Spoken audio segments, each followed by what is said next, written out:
Ayoko nang bumoto. Wala rin namang nagbabago. Minsan mo na bang nasabi to? O kahit sumagi man lang sa isip mo?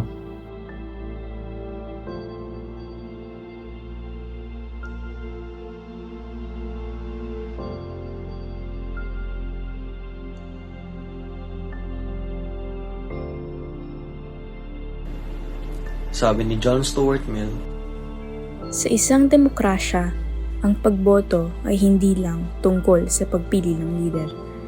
It's about holding them accountable. Kapag tumigil tayong bumoto, hindi natatanggal ang masamang leader. Nagiging kampante lang sila. At sa Pilipinas, nagiging sobrang kampante lang nila. Sabi ni Russo. Kapag hindi ka bumoto, hinahayaan mo ang ibang tao ang magdesisyon kung anong klaseng lipunan ang meron ka. Kung sino lang ang maingay, sila ang nagwawagi. If you don't vote, don't be shocked when laws don't reflect your values. Gusto mo ba yan?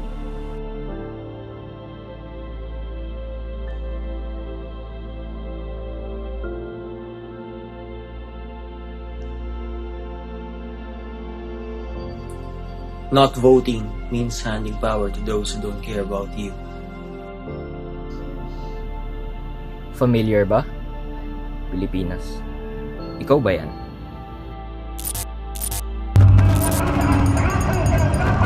What is happening is not a coup d'etat, but a revolution of the people.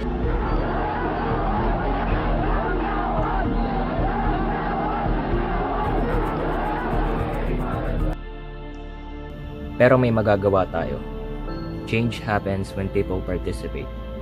At napatunayan natin yan noon pa. Ang boto mo, hindi lang tungkol sa'yo. It's about the bigger picture.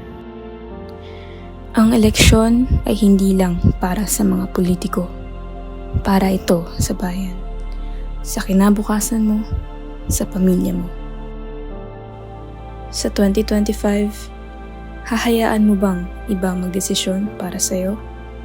O ipaparamdam mong mahalaga ang boses mo?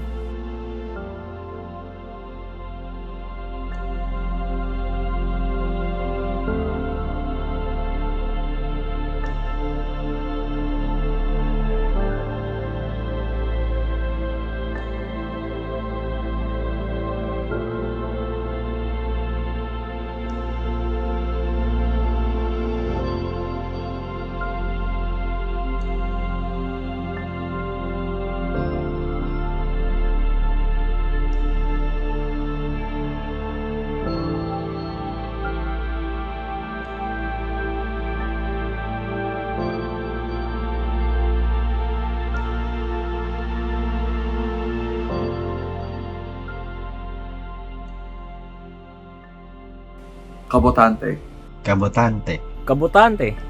make a difference. Make a difference. Make a difference. Bumoto ka.